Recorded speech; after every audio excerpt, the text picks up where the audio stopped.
All right, my friends, why you need bonds? I gotta look over here. Okay, good. Instead of just CD. So my man, I'm busting out the PVC pipe. Still got it rebusting out. Got the bite board here.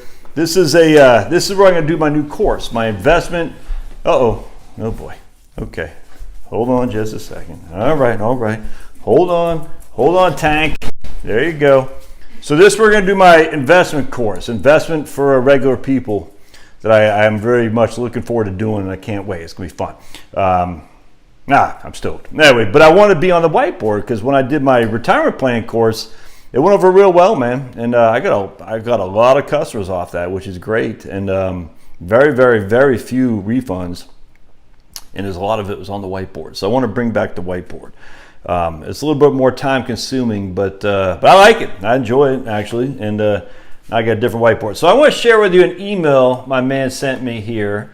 What's this guy's name? His name was, hold on just a second.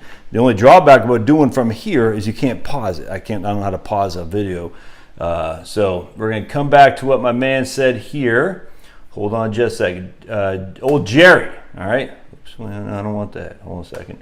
So Jerry writes in, this is in response to my a third investment portfolio. A third in cash, it'd be money market or CDs, a third in bonds, and a third in long bonds, intermediate to long bonds, not short-term bonds, and a third in stocks, VTI essentially.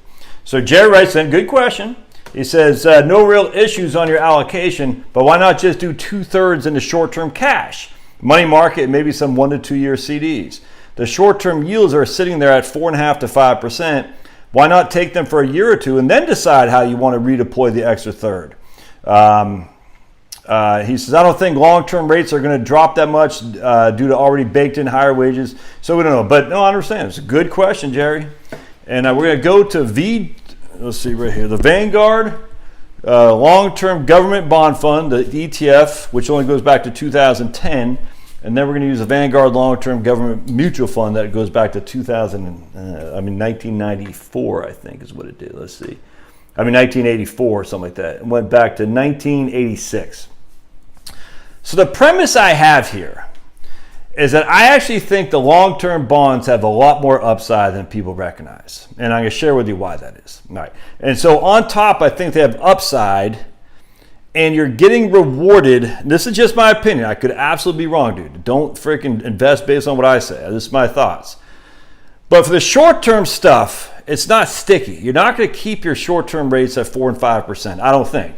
I think they're going to drop the rates at some point. And then when they do, the short-term rates are going to come down. And then we call this reinvestment risk. How do you reinvest? Man, it's so nice outside, dudes. Oh, if you could feel this breeze, I'm going to show you.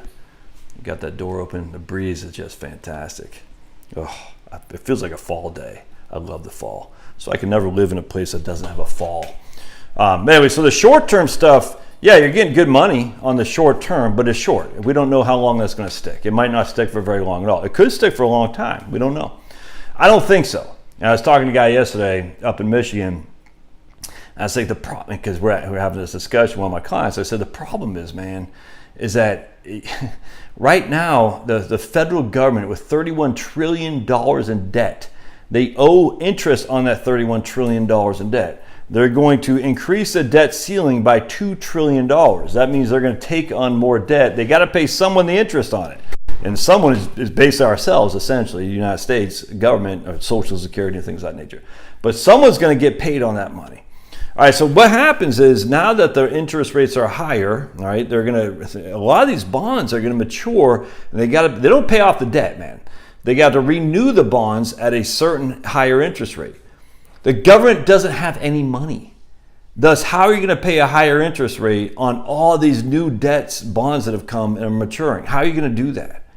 And Phil Graham wrote a piece in 2009 or 10 Wall Street Journal that said, if the 10-year treasury just go back to normal at 5 to 5.5%, the single biggest line item in the U.S. government budget is going to be to service the interest. And that was in 2010. Now we fast forward till today, we have $31 trillion in on-the-books debt. Plus they're going to add another $2 trillion. And remember, the deficit is just That the addition to the debt is the accumulated debt we've had. The deficit is the debt you're taking on to finance operations for this year, which adds to the previous debt, which is why the $2 trillion budget deal it was like, we're just going to increase our debt by $2 trillion. It's insane. So if we have this massive amount of debt, we have massive interest rate hikes, which they have been, without question. How does that debt get serviced? I don't have the answer. I just know that if you look at economic activity, it's not good out there, my friends. And that doesn't mean we're freaking all, going to freaking hell in a handbasket. I'm not saying that, but to deny the fact the economy is not doing great is to be silly. That doesn't mean, it's a sniffy joke. Like, I'm not even talking that. I'm just talking at the end of the day, the economy is not looking great. Are we running into a buzzsaw? I kind of think so. I kind of do. I think there's a big recession coming. It hasn't hit yet. And when that happens, you have a massive amount of debt and you have massive accumulation of interest that has happened over the last, basically since March of last year, and debt that's rolling off and being refinanced at this new high interest rate. On top of that, you have an economy that's on its back. Recessions happen all the time. I mean, this isn't like, oh my goodness, we're all going to die. What happens? Well, the Federal Reserve will say, we got to lower debt, lower interest rates. I don't think interest rates have a whole lot to do with economic growth, frankly. I mean, some regard they do, but I think at the end of the day, the Federal Reserve have read their own headlines of how they can just tweak a little knob here and the economy does this. They tweak a little knob here and the economy does that. It's kind of like tweak CO2 and the temperatures go down. I was reading an article the other day, or just today, said CO2 parts per million is the highest in history. This is from Bloomberg, I said, how do you know that? How do you know that CO2 parts per million is highest in history?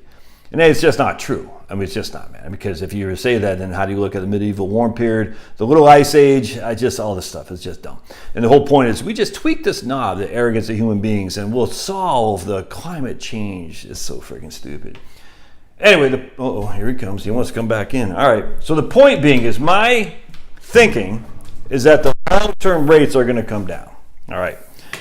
Now, I could be wrong. They could stabilize where they are now. What is the V? Let's see. Let's take a look at what V. I'm going to look at the yield on VUS, and this is on Yahoo, and I'm not sure it's right. The yield is about. I don't think that's correct. Let's hold on a second. Let's go to Vanguard. I'm going to look at Vanguard. We're going to look at the yield today on VGLT. Yahoo stuff. I'm not all that big fan of. So we're going to look at VGLT. At Vanguard itself, we're going to see what their yield is, and we're going to go to search. We're going to go to VGLT ETF right there. That's a government long-term ETF, and we're going to click on this guy. I hope the audio is good on this, by the way. I did a test, and we're going to see what the current yield is. Yeah, 4%. All right, so you're getting 4% right now on the Vanguard long-term Treasury ETF. So you're getting 4% just sit here. All right. Now on top of that, if we look at the history, right now it's only up 2%. It's not kicking ass and taking names. It's not. But last year is down 29.35%, my friends. You lost a third of your capital in 2022 in Vanguard long-term Treasury. That's crazy. A third almost. The year before is down 4.98. Look at that. I don't have my calculator. Anyway, so 2021, it was down 4.98. 2022 is down 29%. You lost over a third of your capital in this fund. So far this year, we've recouped all of 2.1%. That's it. So now 2018, it was down 1.53. 2019 was up 14%. 2020 is up 17.57%. And then it gave it all back. Here's 31% right here, essentially. I mean, we're not compounding. I'm just using basic math here. And then it gave it all back. So from 2018, 2019, 2020, 2021, 2022 to today so far, we haven't made any money at all in the Vanguard Long-Term Bond Fund. Any. Because we're down, up, we're up. So basically, if you just basic math, I'm not compounding, so don't freaking throw snipers at me here. That's 32% minus 1. So basically, we're at 30% negative so far, or positive so far from 2018 to 2020. Then we're down 35%. So we're down 5%, and now we're up about 2. So we've netted roughly, we're down about 3% so far in 5 years. 3%. These are the year-to-date, these are the year-over-year returns, so include the interest that they pay as well. Dude, so let's look at the last couple times we've had negative years. 2013, it was down 12.46. 2014, it was up 25%. 2008, it was up 22.51. Why was that? Oh, because everything else was falling apart. The markets were getting killed. What did the long-term treasury do? It freaking kicked ass and took names. It's up 22.51. So in some way you think, there's this thing called flight to quality. When things go south, everyone goes to quality. Until last year. That's what's crazy. But last year wasn't because of people selling government bonds. It's because the interest rates were being raised. So flight to quality.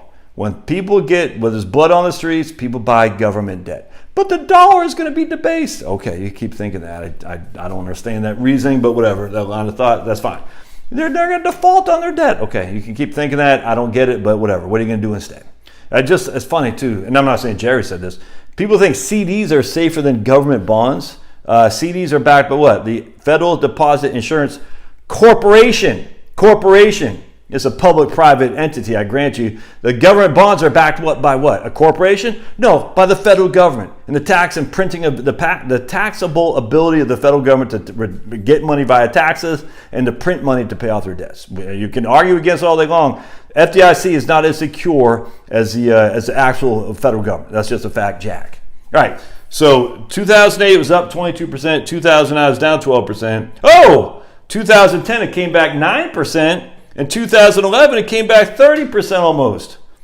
2012 was up like 1.5%. No big deal. So here, look at that. In these 4 years, we're up 10, 20, 50% in those 4 years' time. 2013, it gave way 12.5%, and then 2014 is up 25%. Now let's look over here. 1987 is down 2.98. 1988 was up 9. 1994 is down 7. 1995 is up 30. 1999 is down 8. 2000 is up almost 20%. So the point what I'm trying to argue is that it's a flight to quality. We know that. So there's some safety in the government bonds for sure. But you're locking in right now. I mean, how long are you locking in a 4% yield? Well, two things are going to happen. The yields will go up if the interest rates keep going up. I don't expect that to happen much. I mean, hell, the 10-year treasury is almost par with the 30-year treasury now. It's crazy. 10-year treasury is like a 3.85 yield. The 30-year treasury last I saw was like 3.95. Nuts. So I'm not expecting the interest rates to go up on long-term debt anymore. I'm not expecting it.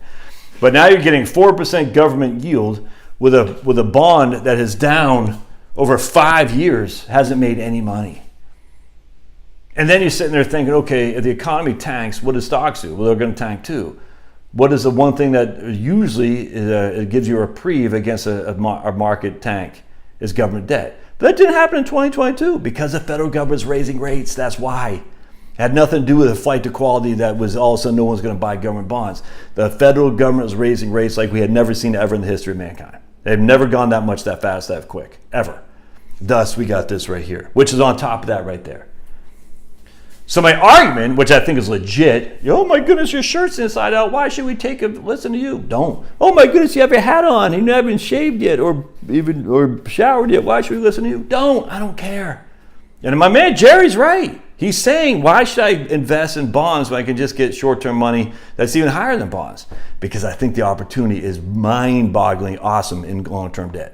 I just do. Now, I also got EDV, and I'm sure I'm getting crushed in EDV. Let's take a look at that guy. That's even worse because that's long-term government debt. EDV. What the hell, man? Is it EDV? Hold on a second. That's long-term, extended duration treasury. And that guy's has a zero coupon bond. So this is long bonds with no coupon, which is a freaking bear when the interest rates start going up. So this guy got smoked last year. Let's see here. That's what I want. Yeah, right there. So let's take a look. But this guy probably didn't have much of a, because it's got a 4.12% yield right now. And last year it got destroyed. Yeah, so for 5 years, this guy has you've lost money, about 1% a year. For 10 years, you've averaged 0.97% a year. I'm going to do a video in my, one of my videos I'm going to do in my course is going to be what did the best 10-year funds for the previous 10 years, what do they do over the next 10? I think you'll find that interesting because I tell you, the last year, the performers of the last 10 years are not where you want to be. I'm just telling you right now. So the EDV has just got skunked, dude. Let's see what it was, what it actually did last year. And this is my one of my holdings, EDV. So I go EDV and Yahoo Finance because Yahoo Finance gives you the year over year. I just hate when I wish they just give year over year, man, as opposed to just what it did 1, 3, 5, and 10. I don't like that. I like year over year. So this guy so far is up 2.5% this year. In 2022, is down 39.6. Holy crap! In 2021, it was down 6. In 2022, it was down 39. In 2018, it was down 3.39. In 2019, it was up 18. 2020, it was up 23. 2021, it was down 6. 2022 is down 39. So this is even more volatile than the VGLT, which is why I like the volatility of it because I think there's money to be made in volatility. There is money to be made in volatility, my friends. I mean, that's how do you think option traders make money? A lot of them go bankrupt. But a lot of them can make some money if you time it right. And that market timing, yeah, I get it, 100%. This is a complete market timing. But I'm still getting paid 4% on government debt to allow the market to work as magic here. And I think it's going to, 100%. 2009, it was down 35%. Whoa, dude. But 2000, oh my goodness. 2008, it was up 54%. 2009, it was down 35%. 2011, or 2010, it was up 10. 2011 is up 56%. 2014, it was up 44%. Where in 2013, it was down 19. The point being is, if you look at these bond funds, whenever they get smoked, usually the following year they come back strong. Will that happen again? I have no clue. But if I can sit there on secure money making 4% a year, I'm taking advantage of it. All right, love your thoughts. PVC pipe is back in option, dog. Back in option. Back is 3/4. Look at that guy. Back in. We're bringing it back. We're bringing back the band. You see that 3/4? Right there. I haven't done much in PVC for a while, but I used to love. PVC can solve all your problems. PVC can solve all your problems.